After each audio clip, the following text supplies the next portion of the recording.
और 50 दिनों से जारी जंग में अब तक कई बार ज़ेलेंस्की कई सारी बातें कह चुके हैं। अपने सीक्रेट बंकर से बाहर आकर वो दुनिया को दिखा चुके हैं कि वो रूस से नहीं डरते। कई बार वीडियो के जरिए अपनी आवाम और सैनिकों को मैसेज दे चुके हैं।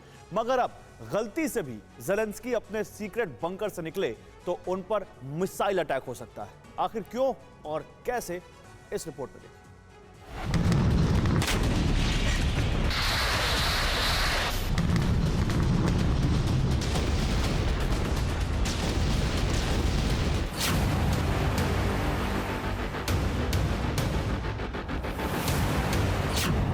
एक तरफ यूक्रेन बारूदी कोहराम से धधक रहा है, हर इलाका बारूद के प्रहार से थर्रा रहा है।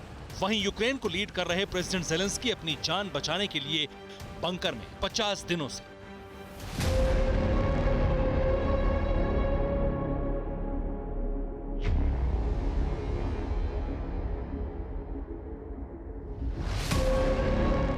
ज़ेलेंस्की का जिंदा रहना यूक्रेन के लिए बेहद जरूरी है, क्योंकि ज़ेलेंस्की ही वो नेता हैं जिनके आदेशों का पालन यूक्रेन आर्म्ड फोर्स कर रही है।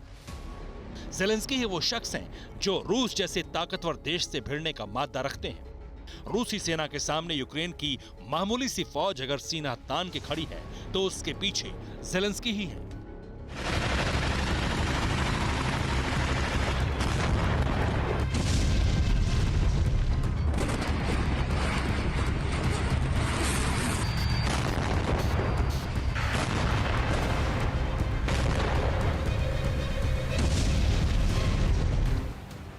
मगर अब दावा किया जा रहा है कि ज़ेलेंस्की का डेथ वारंट रिलीज हो चुका है। रूस ने ज़ेलेंस्की के सीक्रेट ठिकाने खुफिया बंकर की निशानदेही शुरू कर दी है और दावा यहां तक किया जा रहा है कि जल्द ज़ेलेंस्की के अंडरग्राउंड अड्डे पर मिसाइल अटैक होने वाला है।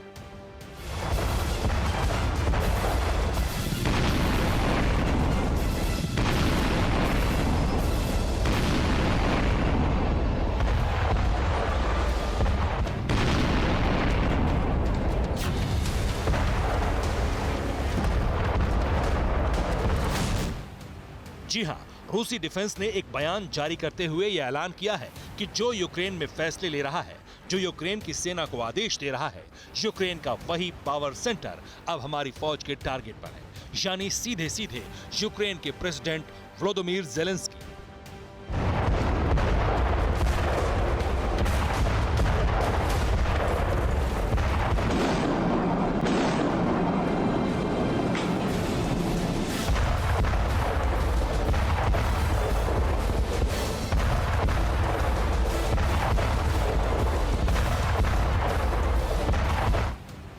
अब ज़ेलेंस्की कीव में हो या खार्किव में, खेरसोन में हो या चेरनिहिव में, ज़ाइटोमिर में हो या मारियोपोल में, रूसी आर्मी ज़ेलेंस्की की सटीक लोकेशन का पता लगाने के लिए ऑपरेशन में जुट गई है।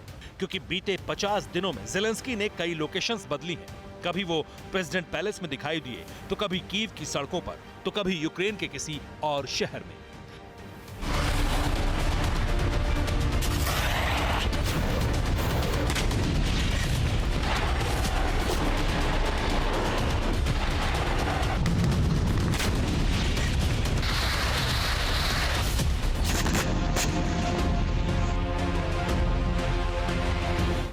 दरअसल पुतिन जानते हैं कि अगर यूक्रेन आर्म्ड फोर्स को सरेंडर करवाना है तो ज़ेलेंस्की को कैप्चर करना जरूरी है, जिंदा या मुर्दा। ऐसे में अब रूसी सेना का एक ही टारगेट है, ज़ेलेंस्की की मौत। क्योंकि बीते 50 दिनों से जो जंग जारी है उसका अंत तभी होगा जब ज़ेलेंस्की रूसी सेना के कब्जे में हो। Bureau report, TV9 Bharatvarsh. फिक्र आपकी, सोमवार से शुक्रवार रात 9 बजे सिर्फ TV9 भारतवर्ष पर।